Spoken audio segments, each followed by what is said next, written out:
أعوذ بالله من الشيطان الرجيم بسم الله الرحمن الرحيم الحمد لله رب العالمين الرحمن الرحيم مالك يوم الدين إياك نعبد وإياك نستعين اهدنا الصراط المستقيم صراط الذين أنعمت عليهم غير المغضوب عليهم ولا الضالين آمين اللهم صل على سيدنا محمد الفاتح لما أغلق والخاتم لما سبق ناصر الحق بالحق والهادي إلى صراطك المستقيم وعلى آله حق قدره ومقداره العظيم سبحان ربك رب العزة عما يصفون والسلام على المرسلين والحمد لله رب العالمين. J'ai cherché l'exégèse du verset 4 de sourate le Kalam. Ça, si vous voulez, c'est après. Et maintenant, Inch'Allah, on va voir dans 45 minutes la suite de notre programme concernant les comportements et traits de caractère du prophète sallallahu alayhi wa sallam.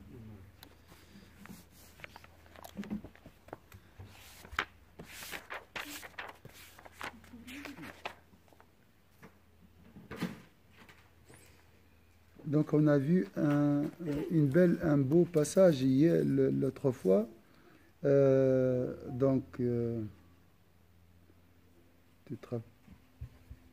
Une chose simple, qui nous paraît simple, mais je veux vous poser cette question.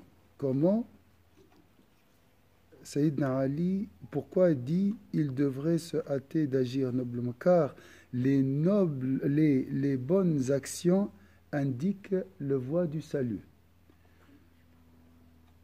Les bonnes actions indiquent la voie du salut. بالعربية فمكارم الأخلاق تدل على سبيل النجاة. Les bonnes actions indiquent la voie du salut. Comment un comportement indique le droit chemin?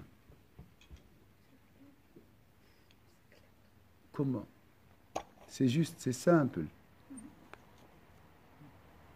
Mais comment?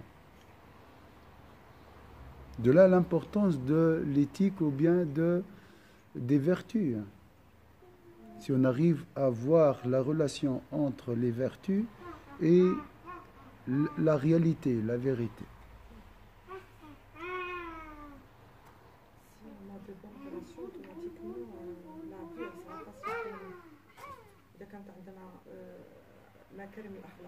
Si on a les bonnes actions, la vie devient facile. Parce que quand on a مكارم الأخلاق. Oui. عندنا تصرفات حسنة مع الأشخاص. Oui.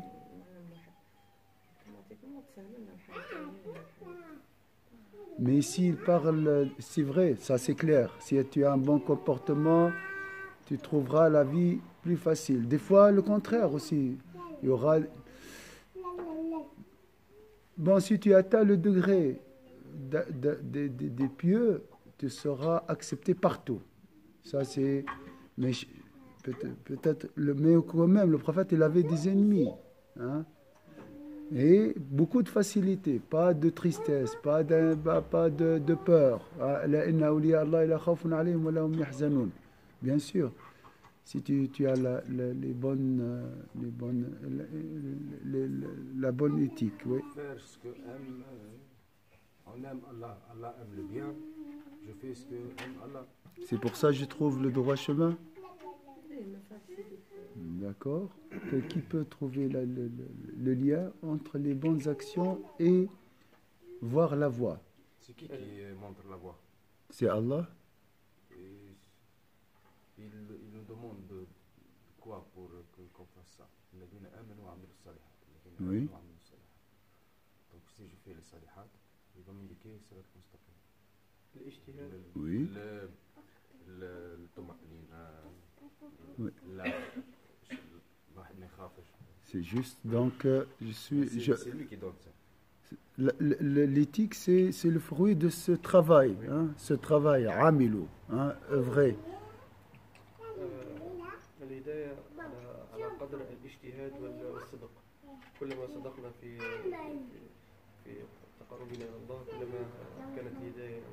Voilà, la guidance est le fruit de ce combat spirituel et pour avoir les vertus, il faut faire un grand travail sur soi-même. Hein.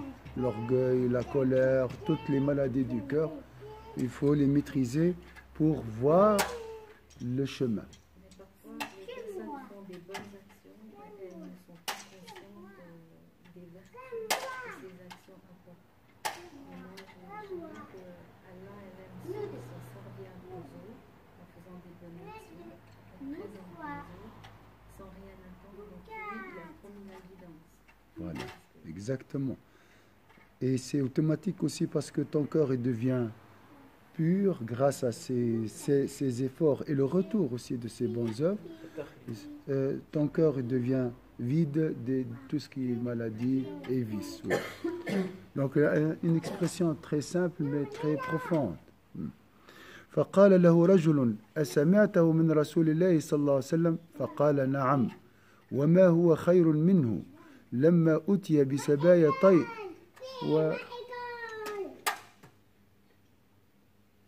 بسبايا طيء وقفت جارية في السبي فقالت يا محمد إني رأيت أن تخلي عني ولا تشمت بي أحياء العرب فإني بنت سيد قومي وإن أبي كان يحمي الذمار ويفك العاني ويشبع الجائع ويطعم الطاعم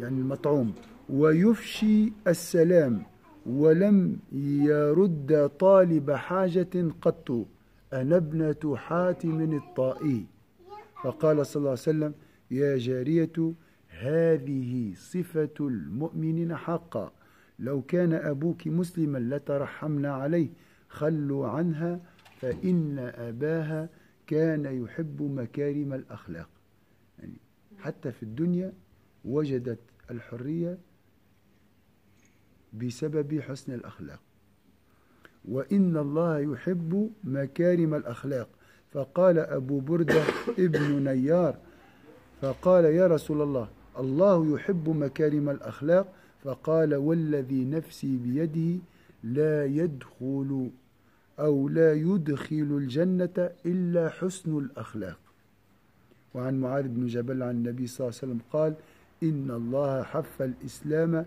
بمكارم الأخلاق ومحاسن الأعمال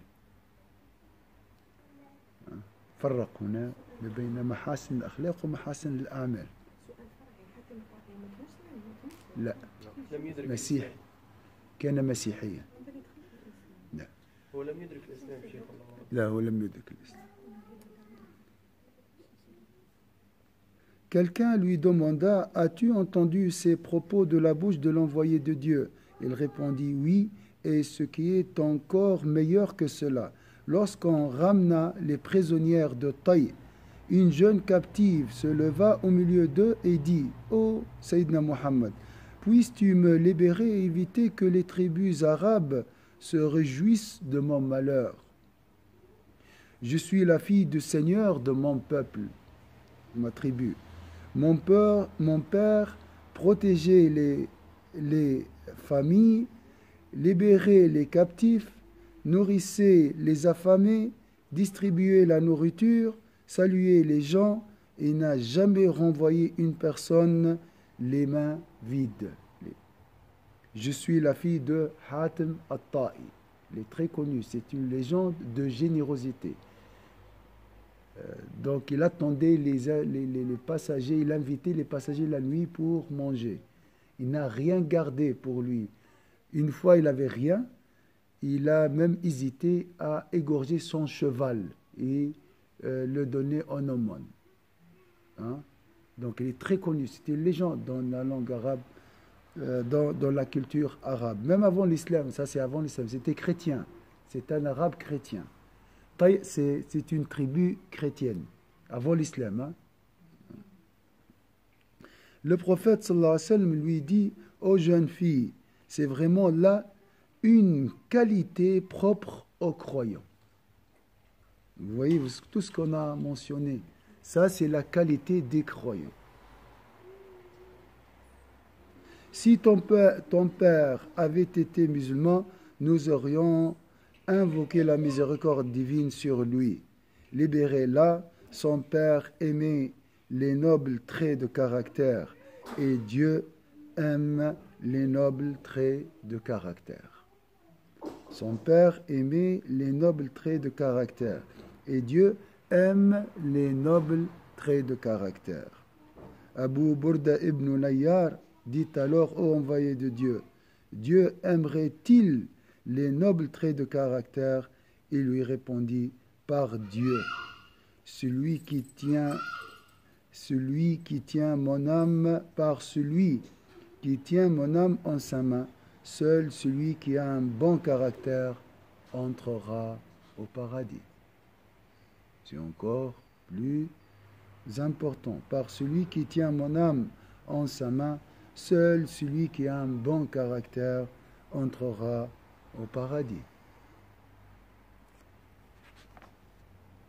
Mu'adh ibn Jabal rapporte que le prophète sallallahu alayhi wa sallam a dit, en vérité Dieu enveloppait l'islam par les nobles qualités et les belles œuvres. Comment vous comprenez cette image?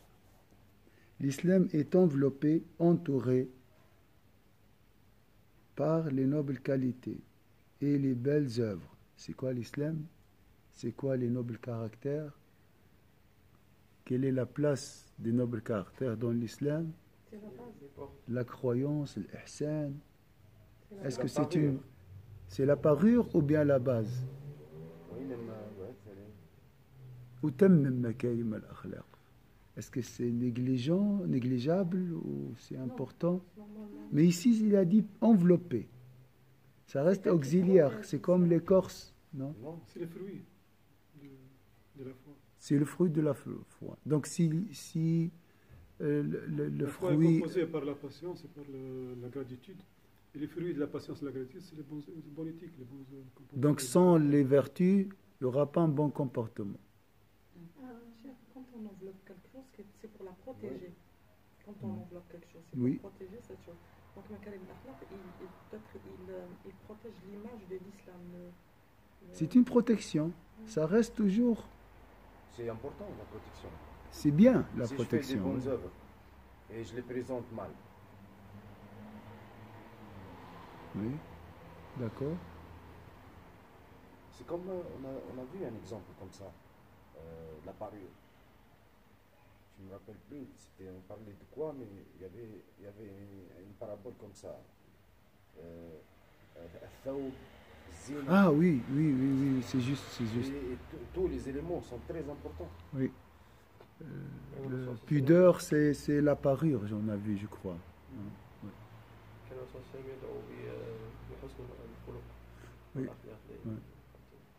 في أدعية مأثورة عليه جدا كان يطلب من الله حسن الأخلاق. Oui. Mais ici, je pose la question, si j'ai un mauvais comportement, si j'ai un bon comportement, quelle influence sur ma foi? Imagine une arbre sans fruit, qui ne donne pas de fruits. Même l'arbre, elle est bien, elle est jolie, mais elle ne donne pas de fruits. Alors, la foi qui ne donne pas le bon comportement, c'est une foi...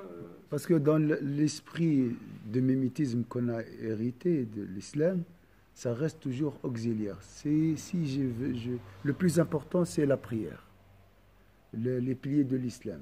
Le reste, j'essaye, hein, mais j'ai pas un programme, j'ai pas aussi un cheminement.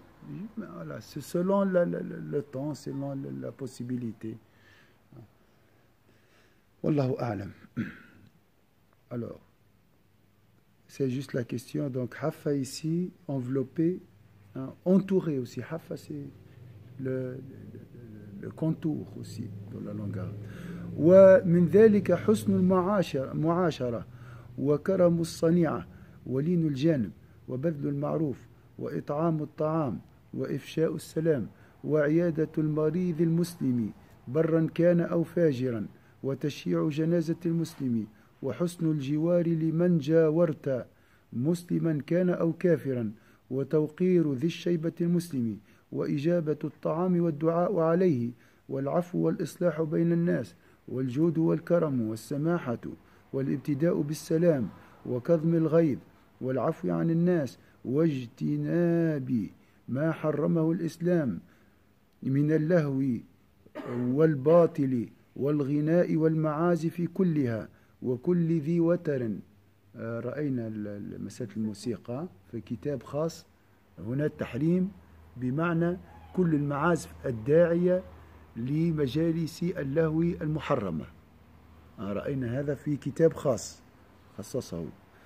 وكل ذي دخل والغيبة والكذب والبخل والشح والجفاء والمكر والخديعة والنميمة وسوء ذات البين وقطيعة الأرحام وسوء الخلق والتكبر والفخر والاختيال والاستطالة والبذخ والفحش والتفحش والحقد والحسد والطيرة والبغي والعدوان والظلم. Il y a du travail, hein, فما خدمة شيخ. نعم. باب كتاب آداب المعيشة وأخلاق النبوة، آخر كتاب من الجزء الثاني.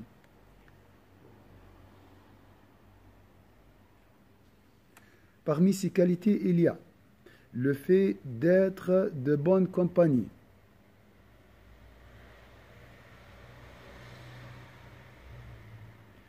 d'agir noblement, de faire preuve de tendresse et de bienfaisance, de nourrir autrui. Ça, c'est une base. Hein. Ça, c'est la base de la générosité. Donner à manger. Si tu as un problème, donne à manger. Il y a un secret. Il n'y a personne qui peut t'expliquer les merveilles de donner à manger. Tu donnes, c'est un cadeau. Tu invites quelqu'un chez toi. Il y a un grand secret dans cette adoration. Le prophète, il a dit, donnez à manger, répandez la paix, priez la nuit. C'est lié à la prière de nuit. Regardez. Hein? Et répondre, on ne sait pas. Tu dis, donnez à manger. Tout le monde, disons, la nourriture. Allahu Akbar.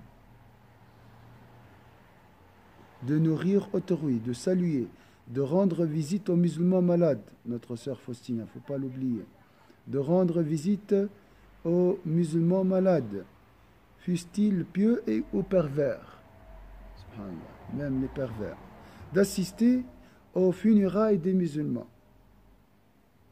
Maintenant, avec la nouvelle, le nouveau contexte ici, même si tu as un collègue de travail qui est d'une autre confession, tu peux assister à ces funérailles ou aller à l'église, il n'y a pas de problème, il faut juste, bien sûr, tu respectes la question des rites. D'assister aux funérailles des musulmans, d'être de bon voisinage, c'est ça le voisinage. C'est mon collègue, je travaille avec lui 30 ans. Ça ne se fait pas. Hein?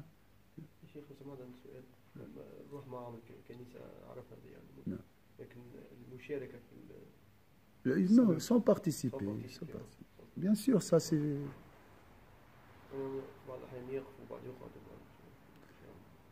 Tu répètes pas les paroles, c'est tout. Donc, quel que soit le voisin. Regardez, et d'être de bon voisinage, quel que soit le voisin. J'ai dit, si on veut vraiment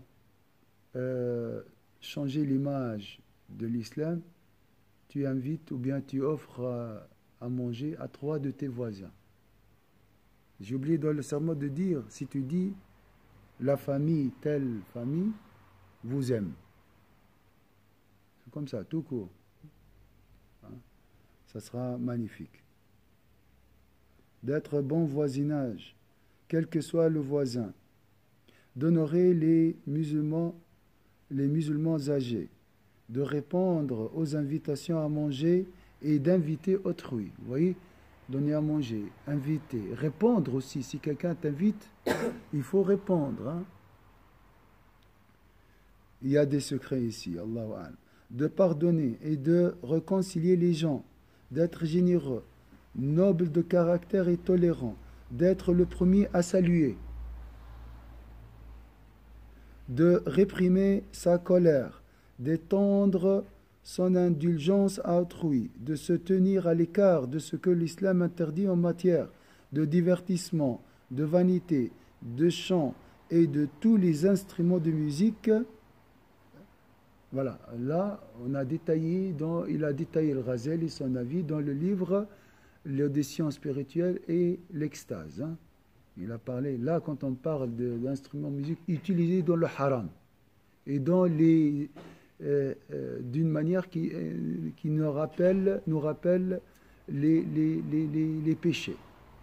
Hein. Il a bien détaillé tout ça. Hein. Éviter aussi la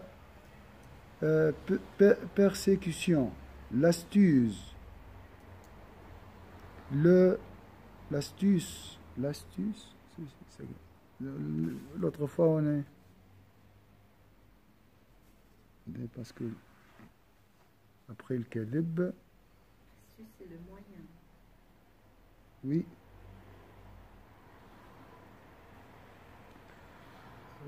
ouais, la persécution, le ghaïba, après le ma'azif, kulli dhi watan wa kulli dhi dakhalin. Ça même en arabe, moi je n'ai pas cherché, je ne sais pas les significations. Bon, c'est persécution. Hein. Après, l'astuce, الشبهات. ou le ghaïba. Comment ça s'écrit? Alors c'est la médisance plutôt. A-S-T-U-C-E. C'est un moyen pour arriver à quelque chose. Je te donne un tuyau, c'est une astuce. Alors ça peut pas, c'est pas la bonne traduction si j'ai bien compris. Ça peut être une méthode. C'est un moyen. Ouais. Mais ça n'a rien à voir avec le ghaïba. Le ghaïba c'est la médisance. Hein. Alors wal kadhib, le despotisme. Alors ils ont mélangé les mots, ça, je ne peux pas suivre. Mais voilà, les maladies les vices de la langue, les maladies du cœur, le mensonge, l'avarice, la cupidité. Quelle est la différence entre l'avarice et la cupidité? C'est le bord. Oui, Cupidité, Chouh. non.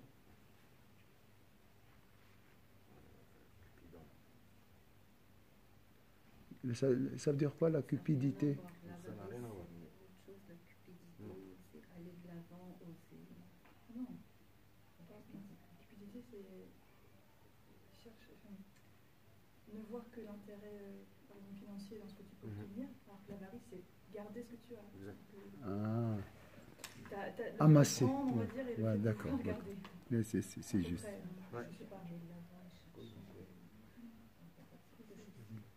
C'est un péché capital. Non, donc lire t'as le fort, sinon. C'est même chose. Oui, oui, subhanallah, oui. Chouh. القتل الاقتصادي. La rudesse Exactement. ou l'insensibilité, les artifices, la trahison, la calomnie, la tromperie, la coupure de relations parentales, l'immoralité, l'orgueil, la vanterie, l'arrogance, la fierté, l'immodération, la vulgarité, la rancune, la jalousie, le mauvais présage. Hein? Ça, c'est le porte-bonheur et le porte-malheur, tout ça. L'injustice, l'oppression et la tyrannie. J'ai dit en français, il y a du travail. Tout ça, on doit faire ce ménage pour voir la voie. On a dit avant. Le bon comportement nous montre, les bonnes actions nous montrent la voie. Vous voyez, tout ça, c'est des obstacles qui nous empêchent de voir la réalité et d'apprendre aussi, d'apprendre la science, la lumière d'Allah, recevoir la lumière d'Allah.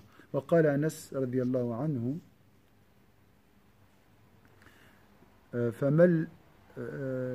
فلم يدع نصيحة جميلة إلا وقد دعانا إليها وأمرنا بها. من هذا؟ سيدنا محمد صلى الله عليه وسلم، ولم يدع غشا أو قال عيبا أو قال شيئا إلا حذرنا ونهانا عنه صلى الله عليه وسلم. ويكفي من ذلك كله هذه الآية: إن الله يأمر بالعدل. هذا الحد الأدنى في الأخلاق. العدل هو الحد الأدنى من الأخلاق، يعني لا تؤذيني ولا أؤذيك. هذا هو ما يسمى الآن شنو؟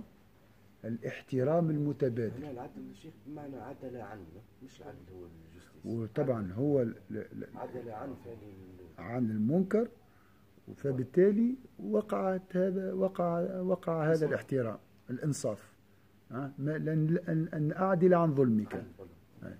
وبعد هذا الإحسان هو الزينة، يعني وزيادة. أستاذ معاذ أعطاني 5 فرنك، رجعت له 5 فرنك ومعاهم باكو شوكولاتة، هذا إحسان الشوكولاتة، لكن ال5 هذا حقه. العدل هو الحد الأدنى في المعاملة. هو كل ما صاير اليوم شيخ من خلل يعني في الإسلام هو لأنه لا يوجد عدل. نعم. يعني أول حاجة إذا كان هناك عدل لا يوجد فقير وغني، يعني لا يوجد هناك ناس تموت من الجوع المسلمين. صحيح. يعني في بذخ وفي فقر. Anas, que Dieu soit satisfait de lui, a dit: Sayyidina Muhammad n'a jamais omis de mentionner un bon conseil sans nous ordonner de le suivre et sans nous y inciter. Et il n'a omis aucune fraude, à moins qu'il ait dit vice ou autre chose, sans nous mettre en garde contre elle et nous l'interdire. Ce verset coranique suffit à toutes ces sentences. Certes, Dieu ordonne la justice. Je dis la justice, c'est tu nuis pas les autres et les autres ne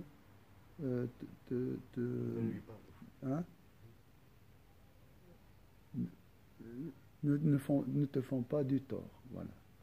C'est ce qu'on appelle aujourd'hui, c'est la base de la société occidentale, c'est, je parle théoriquement, c'est le respect mutuel, réciproque. Ça, c'est le minimum en islam. Ça, c'est le minimum. C'est la base. C'est le point de départ. Le sommet, c'est quoi? Je donne un exemple. Tu m'as prêté 5 francs. Je te rembourse. Après, je t'offre une tablette de chocolat. Cette tablette, elle est appelée quoi? Ihsan. Ça, c'est la bienfaisance. C'est l'excellence. La première, c'est le respect du droit. Ça, c'est la base. On ne peut pas parler de l'ihsan avant d'établir tout d'abord la justice. Et après, nous avons ça. Donc, l'islam nous ordonne les deux. Dieu ordonne la justice, la bienfaisance, et il aide aux proches. Il interdit la turpitude, les actes répréhensibles et la rébellion. Ça, c'est la base de l'islam, ce verset. Inna Allah ya'muru bil adli wal ihsani wa ita'i dhil qurba wa yanha 'anil fahsha'i wal munkari wal baghi. Ce hadith n'a pas de fondement, mais quand même, il contient beaucoup de sagesse. قال معاذ أوصانا رسول الله صلى الله عليه وسلم فقال يا معاذ أوصيك باتقاء الله وصدق الحديث والوفاء بالعهد وأداء الأمانة وترك الخيانة وحفظ الجار ورحمة اليتيم ولين الكلام وبذل السلام وحسن العمل وقصر الأمل ولزوم الإيمان والتفقه في القرآن وحب الآخرة والجزع من الحساب وخفض الجناح وأنهاك أن تسب حكيما أو تكذب صادقا أو تطيع آثما أو تعصي إماما عادلا. تعصي إماما عادلا. أو لا طاعة لمخلوق في معصية الخالق أو تفسد أرضا. وأوصيك باتقاء الله عند كل حجر وشجر ومدر. المدر على ما أعتقد هو يعني في الخيمة، يعني كانوا قبل من القماش، الله أعلم. وأن تحدث لكل ذنب توبة، السر بالسر والعلانية بالعلانية. Mu'adh ibn Jabal l'a dit, l'envoyé de Dieu sallallahu alayhi wa sallam m'a fait la recommandation suivante: Ô Mu'adh, je te recommande de craindre Dieu, de dire la vérité, de tenir tes engagements, de restituer les dépôts, de ne pas trahir, de préserver le voisin, d'être clément envers l'orphelin, d'être souple dans ton propos, de saluer autrui, de bien agir, de limiter tes espoirs. Donc il ne faut pas dire je vais vivre 30 ans ou bien j'attends la retraite. Je peux mourir aujourd'hui. Et si tu raccourcis, encore mieux. Tu dis après le cours, peut-être c'est le dernier cours, et ainsi de suite. C'est ça, raccourcir les espoirs.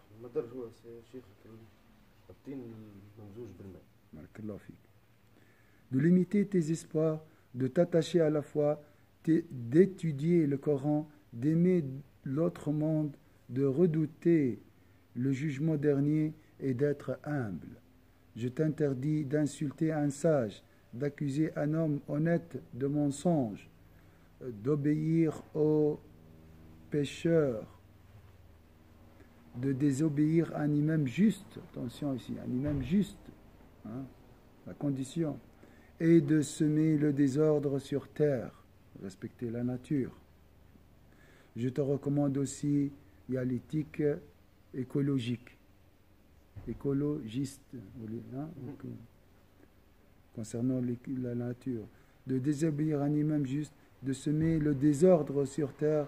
Je te recommande aussi de craindre Dieu près de chaque pierre et arbre et dans chaque village. C'est-à-dire, bien sûr, ici, c'est une expression de craindre Dieu en toutes circonstances et de te repentir pour chaque péché, un repentir secret pour les péchés intimes. Par exemple, donnez-moi un péché intime, les conjonctures, les soupçons, les mauvaises opinions, voilà, les mauvaises opinions, la jalousie, la jalousie, c'est dans le cœur, c'est un péché intime. Les préjugés, c'est aussi presque les soupçons, le hasad, oui. Tout ça, c'est des péchés intimes. Ouais. Et un repentir public pour les péchés manifestes. Ça veut dire quoi, un repentir public pour les péchés manifestes? Donnez-moi un péché manifeste. Si tu as fait du mal à quelqu'un, il faut y aller à lui demander pardon. Voilà comment Sayyidina Muhammad sallallahu alayhi wa sallam éduquait les serviteurs de Dieu et les appelait à assumer les nobles traits de caractère et la meilleure moralité. فهكذا أدب عباد الله ودعاهم إلى مكارم الأخلاق ومحاسن الآداب. بيان جملة من محاسن أخلاقه التي جمعها بعض العلماء والتقطوها من الأخبار. فقد كان صلى الله عليه وسلم أحلم الناس de certaines de ces vertus rassemblées par certains savants et tirées de la tradition.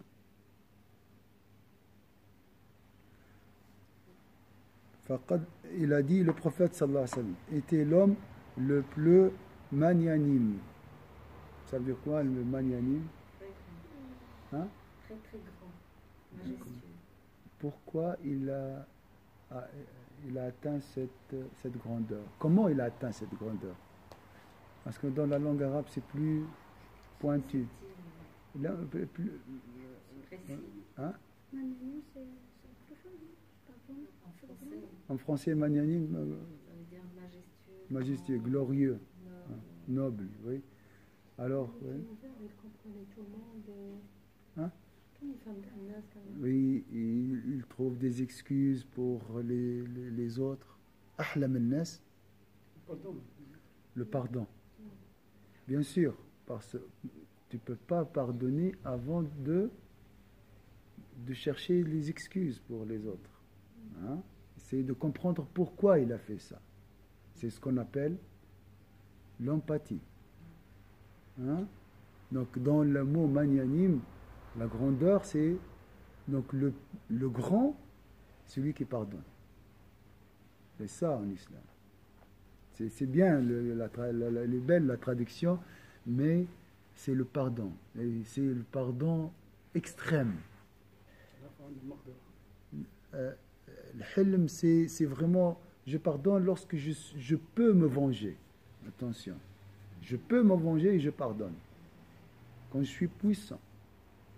Là, on a un exemple de quelqu'un une légende aussi de magnanimité, c'est l'Ahnaf ibn Qais. C'était le chef de sa tribu. Hein? C'est vraiment, il y a des histoires comme Hatam al-Ta'i. Dans l'extrême générosité, lui, il était dans l'extrême. Tu vas le considérer aujourd'hui, s'il fait ça, on va lui dire donc il y a une idée qui peut vous aider à être magnanime. أنا نقول في التونسي خليها عدها عليك. نقولوا كلمة أخرى في الجزائر ما تقوليش قدام التوانسة. خاطر أنا مشيت غادي يقولوا فيها ونحشم. Donc les gens disent هما عادي أما إحنا عنا ما تجيش. Donc moi je fais pas de mal aux autres, mais je veux pas être enrusé par les autres. Comment on peut dire comme ça? Influencé. Non, trahi ou bien je veux pas que quelqu'un J'ai des pouvoirs. Manipulation. Non, la tromperie. Tromperie. J'accepte pas que les autres me font du mal. Laisse-les te faire du mal. C'est ça, la magnanimité. C'est pas grave. Quelqu'un t'a insulté, il n'y a pas de problème. Ouais. Le contraire, oui, je sais, même la même chose. Sahih. Voilà, les proverbes qu'on a, c'est vraiment pour nous inciter à la vengeance. Hein? Non, c'est le contraire. Il faut pas être toujours comme ça. Tu attends, comment ils vont faire quoi? Ils vont me faire quoi? Il y a des gens qui vivent dans cet état d'esprit. Ils sont toujours à la garde, comme ça. Lui, je le connais très bien. Il veut toujours dans les soupçons, toujours vigilant, mais dans le mauvais sens, négatif. Il attend juste l'attaque pour répondre par ça, ça n'a rien à voir avec la magnanimité. Khali, laisse-le. Prends, tu gagneras à la fin. Attention, c'est toi qui vaincras à la fin. Et dans la dunya. Et dans la dunya. Même dans la dunya. Subhanallah. Donc ça c'est... Le plus courageux, le prophète sallallahu alayhi wa sallam était le plus magnanime, le plus courageux, le plus juste et le plus chaste. أعدل الناس وأعف الناس.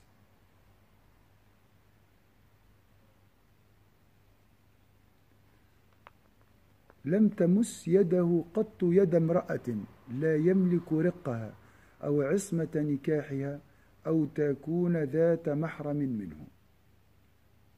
Sa main n'a jamais effleuré celle d'une femme sur laquelle il n'avait aucun droit, ni de celle qui n'était pas son épouse, ni de celle qu'il ne lui était pas interdit d'épouser. On va faire quoi avec ça? C'est impossible de vivre ici sans saluer un homme ou sans saluer. C'est impossible. La réalité. Hein. Déjà, il y avait un grand problème ici, hein, la commune de Lausanne, hein, à cause de... Alors, les Majlis al-Europe, il a dit ça, c'est... Ou bien quelques ulama, ils ont dit, ça concerne uniquement le prophète sallallahu alayhi wa sallam. Lui, il ne veut pas toucher, mais il a... donc c'est un jugement, c'est un décret pour le prophète. Yani khas bin Nabi sallallahu alayhi wa sallam. Il y a une divergence entre les ulama. Mais Majlis al-Europe, il s'est basé sur des hadiths. Il a dit tous ces hadiths n'ont pas... Il y a un autre hadith.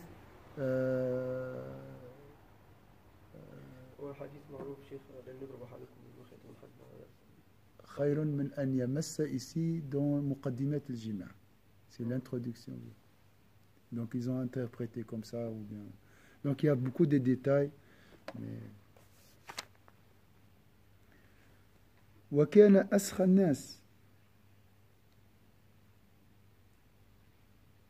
C'était l'homme le plus généreux. ولا يبيت عنده دينار ولا درهم. Ni dinar ni dirham ne demeuraient la nuit chez lui. Ça c'est impossible aujourd'hui de faire ça. وإن فضل شيء ولم يجد من يعطيه وفجأه الليل لم يأوي إلى منزله حتى يتبرأ منه إلى من يحتاج منه إليه.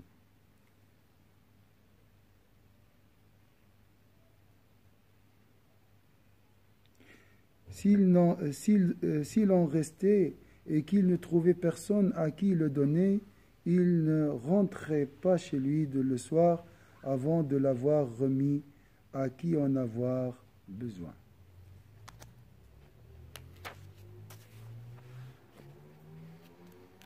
Voilà quelques traits de caractère de notre prophète Sayyidina Muhammad sallallahu alayhi wa sallam. Maintenant, les ulama ils ont dit, pour ceux qui veulent imiter et calquer ses qualités, ils doivent prier beaucoup sur le prophète sallallahu alayhi wa sallam. La prière sur le prophète est un accès direct, est un raccourci vers les bonnes qualités de notre prophète Muhammad sallallahu alayhi wa sallam. Donc, ça nous facilite, Inch'Allah, le travail. 5 minutes de pause, après on va voir